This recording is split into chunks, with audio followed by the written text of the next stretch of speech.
aujourd'hui, pas d'Animal Crossing. Effectivement, parce que, comme vous pouvez le constater, non, ce qu'on va faire aujourd'hui, c'est un unboxing. Je vais vous partager mon opinion, les bons côtés du truc, les mauvais côtés du truc. Est-ce que vous devriez l'acheter? Est-ce que ça vaut le coup ou pas? Mais sur quoi est-ce que tu fais ta vidéo? Un ocarina. Il y a une fille dans ma classe, quand j'ai dit que je présentais un ocarina, elle m'a dit « Ah, tu présentes du macaroni? »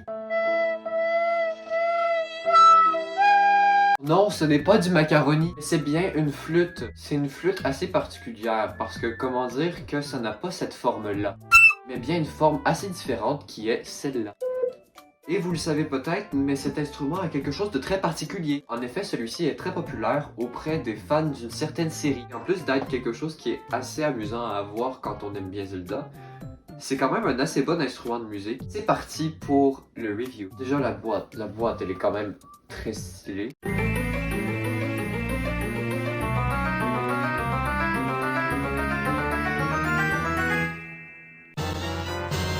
Alors qu'est-ce qu'il y a dans cette magnifique boîte? Ben en fait je le sais. En premier, on peut y découvrir un étui. Qui contient quelque chose qu'on sait pas du tout ce que c'est. Il y a ça, mais pas que.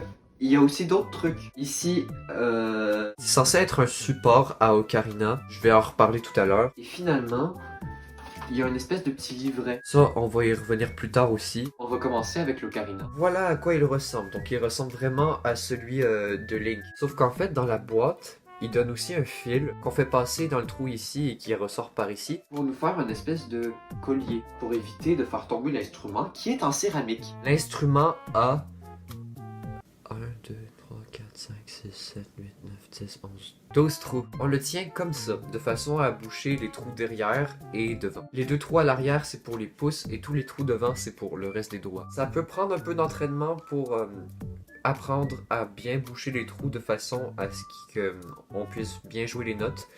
Mais c'est assez facile d'en jouer.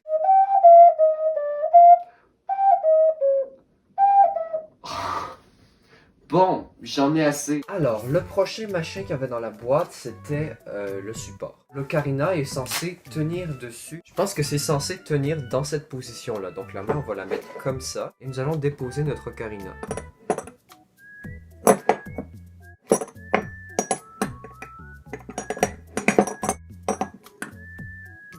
À moins que ce soit dans ce sens-là.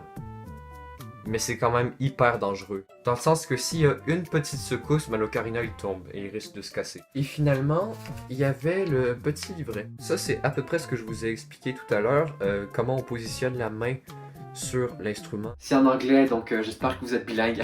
Il y a aussi quelques pièces qu'on nous apprend à jouer. Genre la gamme, la chanson de Joyeux anniversaire, en gros, voilà, c'est des chansons très moches mais très connues. C'est bien pour les débutants parce que ça montre quel doigté qu'on appelle va avec la note. Genre, si je veux jouer cette note-là, il va falloir que je bloque ces trous-là. Et si je veux jouer celle-là, il va falloir que je bloque ces trous-là. Donc c'est très pratique. Si vous commencez, ben ça vous aide un peu, c'est très bien. Bon, ça serait bien que je vous dise mon opinion sur ce produit, parce que c'est un peu le but de la vidéo finalement. Alors, j'ai plusieurs commentaires à faire. Tout ça, ça fait dans la boîte qui est là. C'est pas une boîte qui est énorme. Ça, tu peux vraiment l'amener n'importe où et en jouer n'importe où, donc c'est assez bien. Un truc que j'aime aussi, c'est le fait que c'est facile à en jouer. Pour les gens qui s'y connaissent pas beaucoup, je vais faire une comparaison. Moi, je joue de la clarinette et apprendre à jouer toutes les notes qu'on pouvait jouer là-dessus, ça m'a pris peut-être 1 an. Ça, tu le déballes, il y a ça qui te dit quel doigté faire pour jouer quelle note. Mais comparé à d'autres instruments, c'est assez facile d'en jouer, surtout avec ce petit livret. Et il y a aussi quelques tutoriels sur internet en français si vous voulez. Et finalement, un argument qui était assez évident. Quand on aime la franchise Zelda, c'est quand même quelque chose de vraiment bien à avoir. Et comme vous pouvez le voir, je déteste vraiment Zelda. Par contre, tout n'est pas parfait non plus. De un, je sais pas si c'est l'instrument ou si c'est moi, mais jouer les notes aiguës, c'est très difficile. De deux, est-ce que vous vous souvenez du support de tout à l'heure? Si on veut afficher fièrement qu'on a l'ocarina de Link chez soi, Ben, il va falloir se trouver un autre support parce que celui-là, il est pas très... comment dire... L'ocarina ne tient pas dessus. Malgré ces 2 points, c'est un objet qui est très cool à avoir. Je suis in love de ce produit. Je suis complètement folle de ce produit-là. Si vous aimez Zelda, ou si vous aimez les instruments à vent en général, je vous le conseille. Le prix s'affiche ici.